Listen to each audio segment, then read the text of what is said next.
On the outskirts of a small town in the middle of the woods, there was a cabin. Vines grew up the sides, and the only way in was a rotting door on rusted hinges. Without an owner or a tenant, the cabin would have been forgotten about, and left to ruin away, had it not been for one thing inside. If one walked past the splintered floorboards, the chipped plaster hiding the corroded brick walls, and past the darkness to the deepest corner of the cabin, one would find a cabinet. It was unremarkable in appearance, with nothing but untreated planks constructed with plain right angles. The only decoration was a blue vase and a flower sitting on top. Why was this cabin important? Well, in this small town people usually got along, but when the rare dispute got out of hand, the townspeople would settle it with a duel. These duels were different than most, though. When a challenge had been issued, the people would gather around the cabin as the two would go in, the challenged first, then the other when the challenged had emerged, to retrieve their dual weapon from the old closet. This wasn't just any weapons chest, though. You see, every time someone opened it, a different weapon would lie inside. Some were primitive weapons, clubs and crude blades of bronze. Other time, it would be a weapon from our era, a bow or a sword of steel, possibly even a musket. Sometimes, though, it would be a weapon from the distant future the lot of the village or I could barely comprehend. No one knew how the cabin worked, how it chose the weapons it would give the duelists, or if it even chose at all. Some called it God's cabin, always giving the better weapon to the more righteous of the two. Still, some called it the devil's cabin, as the game it played seemed so wicked, and the winner often left the town worse off than it began.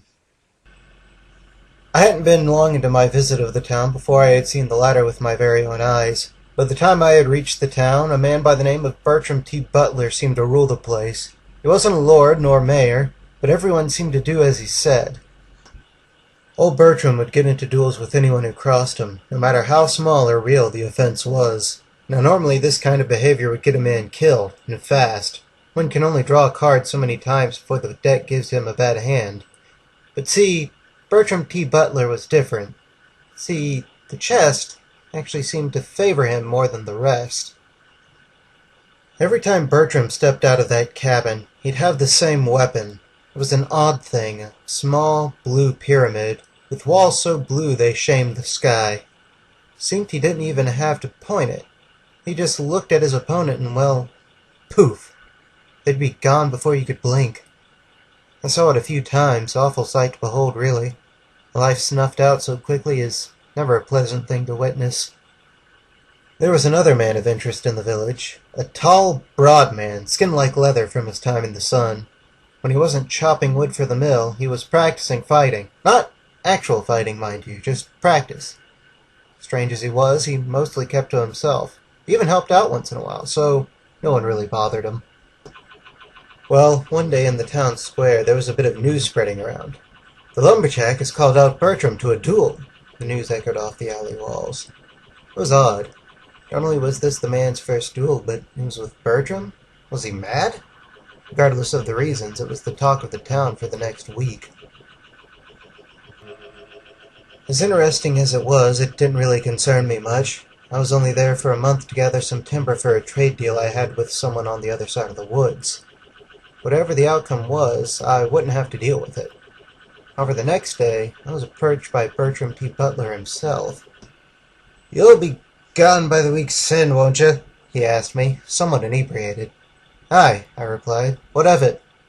He looked around, leaned in, and asked, eyebrow risen, "If you promise to take my secret with you when you go, would you like to see how the weapons chest works?" Now, I knew this likely wasn't a good idea, seeing as the chest was likely property of Lucifer himself, but I must admit my curiosity got the best of me. I had never seen a phenomenon quite like it in all my years of travel, and something deep in me told me I'd regret it if I didn't at least give it a look. So, nothing else to do, I figured I'd go ahead and follow him. We snuck around to the cabin at night, only using a dim lantern to find our way. We made it through the brush, he blew out the lantern, and we wormed ourselves in. As we stood in front of the chest, he looked at me and told me, "Here's the secret to getting what you need. See the flower there?" He pointed to the ceramic vase on top of the chest. "Well," he continued, "for some reason, time flows erratically with this chest. not in one direction like the rest of the world. The flower grows and withers with the flow of time in sync with this chest. I can't quite say I understand what he was babbling on about, but I listened anyway.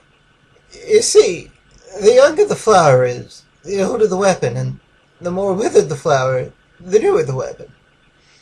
He opened and closed the chest, and sure enough, he was right. When the flower was but a bud, the chest had but a crude bludgeon in it. When it was in bloom, it had a steel sword, and the weapon only grew more powerful from there. "Just before the flower crumbles," he said as he waited, "that's when I open it." With that, we both went home, with the duel to look forward to tomorrow, and my farewell to the town the day after. It was the next morning, and the entire town had gathered around the town square to see the duel. The two men stood across from each other, nothing between them but tension and the morning mist. The overseer was standing off to the side, right hand raised. "Present weapons!" His booming voice rang through the silent fog. Bertram drew out the familiar pyramid, lying flat on the palm of his hand, pointing straight toward the sky.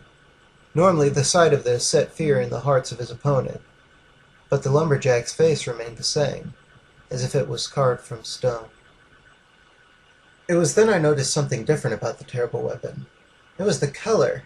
I can't say it was a different shade, but somehow it had lost its luster. It was then that the lumberjack lifted a tightly clenched fist and opened it, revealing something odd. Can't say I could describe its shape, but it shone brightly with a terrible light, one that almost made a man sick just looking at it. It was then that the man simply dropped the thing, allowing it to shatter like a crystal. Bertram looked a tad confused at first, but then just laughed, assuming the man had given up. Brow creased, he stared intensely at the lumberjack, but nothing happened. His face turned confused, angry, then scared as he shook the device trying to get it to work. As the lumberjack bolted towards him, Bertram tried pointing the device directly at him, but it was too late. The burly man had closed the gap and slammed Mr. Butler into the cold stone ground before he knew what was happening.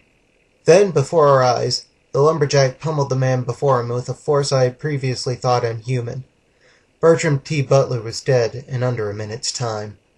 And I thought the pyramid was horrid. But I can't quite blame the lumberjack, I suppose. Apparently the device the lumberjack had shattered was crucial to the functioning of Bertram's pyramid. The same way a train needs coal and a bow needs an arrow, I suppose. Turns out the lumberjack had been studying the workings of the cabin as well. Even learned when the pyramid would appear, taking its power, but leaving the shell of the weapon for Mr. Butler to find. Without his precious weapon, Bertram T. Butler stood no chance in an even fight with a seasoned fighter like the lumberjack. And that, it seemed, was the end of the weapons chest. The next day the lumberjack saw to it personally that both the cabin and the chest were destroyed, never to be used again. But I left before any of that. Though I hear that while there are no more duels in the town now, there's a tree deep in the woods, which never seems to be in the same season as the other trees. Some say, at times, you can even see it grow backwards.